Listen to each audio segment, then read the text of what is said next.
Kalau kamu punya bisnis dan waktumu habis untuk ngurusin hal-hal yang nggak kelar-kelar dan makan banyak waktu, jangan-jangan bisnismu belum punya SOP. Sini aku share 5 SOP penting yang semua bisnis harus ada biar kamu lebih produktif dan nggak terlalu stres. Let's go! Buat apa sih bikin SOP? Nah, mau bisnis kamu itu warung pinggir jalan atau perusahaan TBK yang udah punya gedung sendiri, kamu wajib punya minimal 5 SOP penting ini, yaitu 1. SOP marketing, 2. SOP customer service, 3. SOP keuangan, 4. SOP operasional, dan 5. SOP hiring. Tenang, cara bikinnya nggak susah kok. Tapi sebelum aku terjun jelasin satu-satu SOP-nya, aku mau sharing dulu nih, kenapa sih SOP itu penting buat bisnis? SOP atau Standard Operating Procedure itu basically seperti guideline untuk bisnis kamu. Nah, ini tuh penting banget karena dia itu bener-bener menjabarkan secara detail langkah demi langkah gimana sih caranya untuk melakukan setiap proses yang ada dalam bisnis kamu. Nah, SOP yang bagus itu memenuhi 3 kriteria ini. Yang paling pertama itu jelas. Nah, jelasnya itu kayak gimana? Contohnya gini, kalau kamu mau melakukan aktivitas A, langkahnya itu 1, 2, 3. Hasil akhirnya itu harusnya seperti ini. Dan nanti kalau misalnya along the way ada masalah, kamu harus lakukan ini. Sejelas itu. Kedua, itu konsisten. Yang namanya SOP itu jangan sering berubah-berubah gitu ya, kecuali memang ada perubahan gitu, dan itu pun langka terjadinya. Nah, yang ketiga itu adalah repeatable atau bisa diulang. Nah, bisa diulang di sini bukan berarti kita ulang-ulang dan kayak nggak ada tujuan gitu ya. Tapi kalau misalnya aku mengikuti SOP, habis itu aku oper ke si B gitu misalnya, B juga bisa melakukan hal yang sama dengan cara mengikuti peraturan yang ada di SOP tersebut. Jadi itu bisa diulang. Kalau SOP kamu sudah memenuhi 3 kriteria tadi dan dilaksanakan dengan baik, ini akan meminimalisir kesalahan dan juga meningkatkan produktivitas kamu dan bisnis kamu. Karena semua pekerjaan itu sudah jelas, bisa dilakukan dengan cepat, dan juga gampang banget untuk kamu oper ke tim atau dari tim satu ke tim yang lainnya tanpa mengurangi kualitas kerja. Oke, tanpa lama-lama lagi, langsung aja kita masuk ke 5 SOP penting yang semua bisnis harus ada, dan yang paling pertama itu SOP marketing. Nah, isinya apa sih? Nah, basically, gimana caranya step by step kamu mengubah orang yang tadinya nggak kenal dengan produk kamu sampai mereka menjadi buyer atau customer. Atau dalam kata lain, bikin sales funnel dan tampilannya seperti ini. Jadi dari awareness ke consideration, ke conversion, dan akhirnya ke loyalty, ini adalah langkah-langkah yang dilewati oleh customer dari dia belum mengenal produk kamu sampai menjadi customer setia.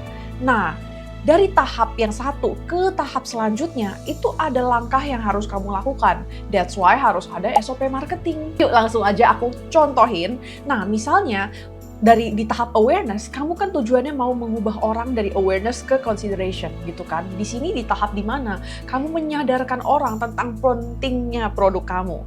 Nah, contohnya kamu bisa dengan cara posting konten di social media yang sifatnya itu menghibur atau relatable, jadi jangan terlalu jualan kayak gitu.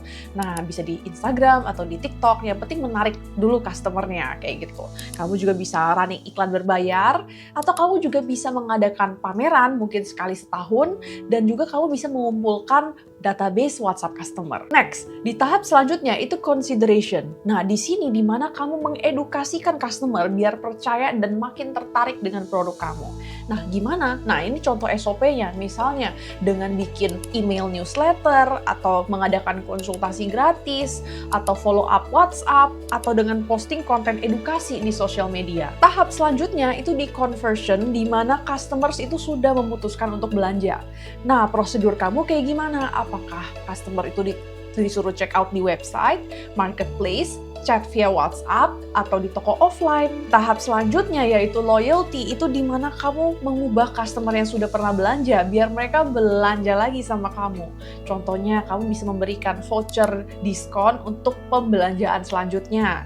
Atau kamu bisa follow up WhatsApp sambil menanya feedback customer yang sudah pernah belanja. Atau kamu juga bisa kirim follow up email. Sebelum aku lanjut ke 4 SOP selanjutnya, kalau kamu suka belajar tentang bisnis dan keuangan, jangan lupa untuk like dan subscribe biar kamu nggak ketinggalan video berikutnya. Next, kita masuk ke SOP Customer Service. Nah, banyak business owner yang terlalu fokus menjaga kualitas produk dan mereka lupa untuk menjaga kualitas interaksi mereka dengan customer. Padahal realitanya, kalau customer itu kecewa sama produk kamu, tapi customer service kamu itu bagus banget, customer lebih mudah untuk memaafkan.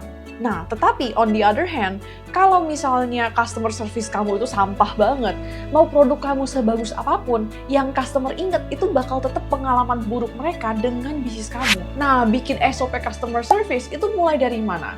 Nah, kamu bisa mulai dari hal-hal general seperti ini. Langsung aja aku kasih poin-poinnya ya.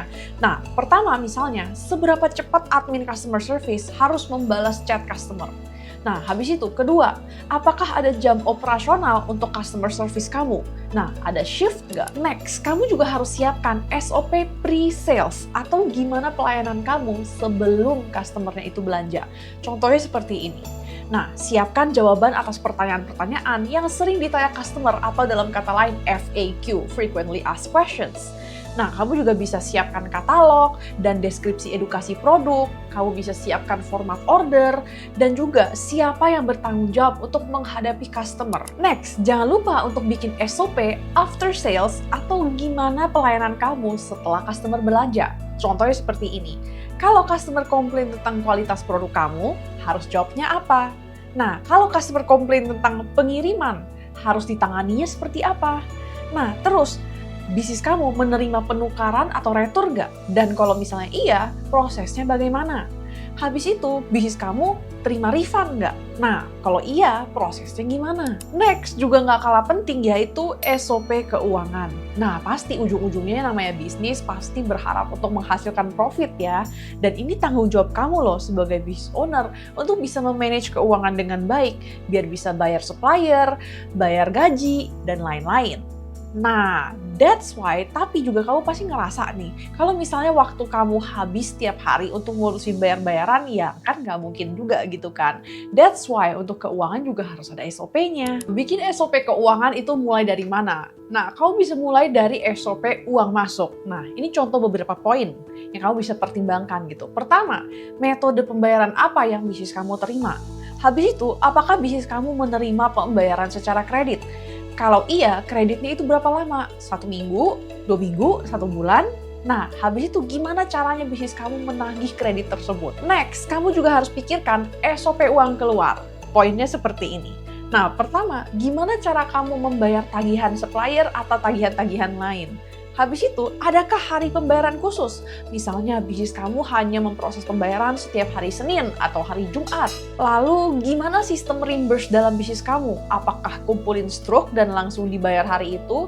Atau dikumpulin dulu lalu dibayar serentak di per minggu atau mungkin per bulan? Dan juga, siapa yang ada wewenang untuk melakukan pembayaran dalam bisnis kamu? Kamu juga harus pikirkan SOP pencatatan keuangan gitu ya. Jadi bukan uang keluar masuk aja, tapi juga pas pencatatannya. Nah, poin-poinnya seperti ini. Nah, kapan cut off date bisnis kamu? Atau tiap tanggal berapa bisnis kamu tutup buku? Nah, habis itu, tiap tanggal berapa gajian? Habis itu, nah, kapan kamu buat laporan keuangan? Dan juga seberapa sering kamu bikin laporan keuangan? Apakah tiap bulan, tiap kuartal, tiap tahun, dan kamu bikinnya pakai apa? Apakah pakai Excel atau pakai software akuntansi? Belum aku lanjut ke 2 SOP terakhir, mumpun kita lagi ngomongin SOP keuangan nih. Sebenarnya, detail cara untuk bikin SOP keuangan, termasuk cara untuk delegasi tugas keuangan ke tim kalau sudah punya, itu sudah pernah aku bahas secara lengkap di kelas Small Business Finance. Linknya ada di description ya. Nah, di kelas ini nggak cuma bahas soal SOP keuangan aja, tapi juga dari A sampai Z tentang keuangan bisnis, termasuk cara bikin laporan keuangan, cara pikirkan harga jual, cara bagi profit bisnis untuk bisnis sendiri maupun partneran, cara hitung laba usaha, dan masih banyak lagi, jadi langsung aja cek link di description. Oke, sekarang kita masuk ke SOP yang paling dikenal orang-orang, yaitu SOP operasional. Intinya sih gimana proses langkah step by step, mulai dari persiapan, produksi, distribusi, sampai barang atau jasa kamu itu aman diterima oleh customer. Biar nggak terlalu lama, langsung aja aku share poin-poinnya mulai dari yang ini. Jangan lupa untuk kembangkan lagi sesuai dengan dengan bisnis kamu ya. Nah, pertama di tahap produksi, contohnya kamu bisa bikin SOP apakah kamu reseller atau kamu tuh produksi sendiri. Karena kalau reseller berarti kamu restock, dan kalau kamu produksi berarti kamu beli bahan baku. Nah, kamu beli bahan baku atau kamu beli stok barangnya itu dari siapa aja, daftar suppliernya seperti apa. Nah, dan juga apa saja langkah produksi produkmu atau bagaimana caranya untuk kamu mempersiapkan jasa kamu sebelum dikirim ke customer. Nah, di tahap distribusi atau pengiriman juga harus dibuat SOP-nya. Nah, apakah produk kamu itu dioper ke distributor atau kamu jual sendiri? Kayak gitu. Lalu, produkmu ada expire atau tidak gitu. Dan kalau misalnya produk kamu itu rusak atau expire, nah itu cara penanganannya kayak gimana? Nah, habis itu, gimana barang kamu bisa sampai ke tangan customer? Apakah kamu oper ke pihak ekspedisi? Kalau iya, kurirnya apa saja? Atau kamu kirim dengan kurir sendiri? Nah, dan juga gimana caranya untuk kamu memastikan kalau produk kamu itu diterima dengan aman di tangan customer. Next, SOP ini juga nggak kalah penting, yaitu SOP hiring. Oke, mungkin kamu sekarang pikir, Kel, nanti dulu lah, aku belum punya tim. Nah, oke, meskipun sekarang kamu masih menjalankan semuanya sendiri, kamu pasti dalam hatimu, kamu ada harapan untuk suatu hari bisa punya tim untuk membantu kamu, kan?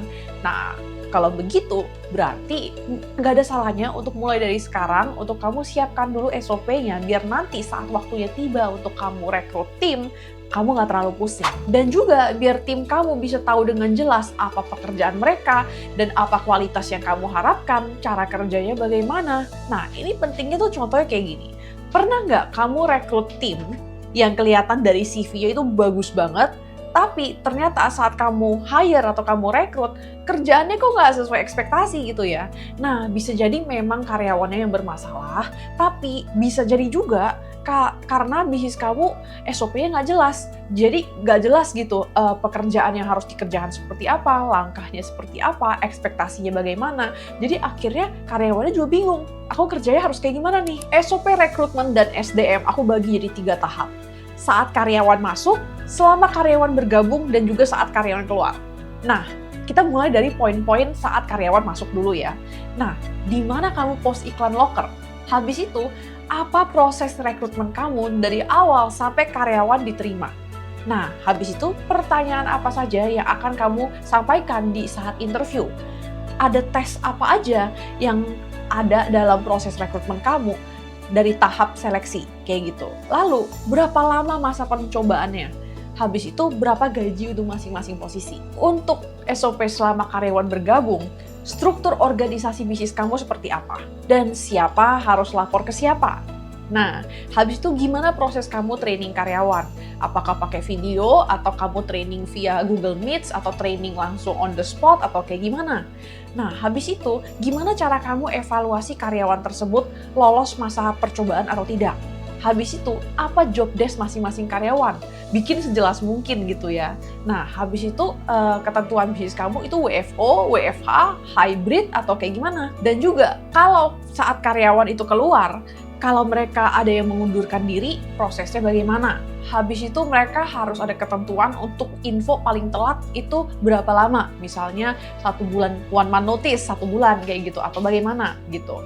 Habis itu apakah karyawan yang keluar ada kewajiban untuk training karyawan yang baru gitu. Habis itu gimana proses serah terima pekerjaan dari karyawan lama ke karyawan baru. Nah, sebenarnya SOP yang bisa kamu buat itu masih banyak lagi, tapi di sini bener-bener aku kasih tahu yang bener-bener paling penting aja gitu, biar kamu bisa mulai dulu. Karena percayalah, seiring bisnis kamu berkembang dan kamu juga makin jalan, kamu bakal kepikir sendiri gitu SOP apa yang ingin kamu catat dan implementasikan, karena bener-bener sengaruh itu ke produktivitas bisnis kamu. Kalau SOP kamu itu sudah lengkap, sekarang waktunya untuk hitung cuan. Bener nggak? Nah, kalau kamu mau tahu gimana sih cara yang benar untuk hitung profit usaha, kamu bisa lanjut ke videoku yang ini karena udah aku jelasin langkahnya step by step. Thanks for watching dan sampai jumpa lagi di videoku yang ini.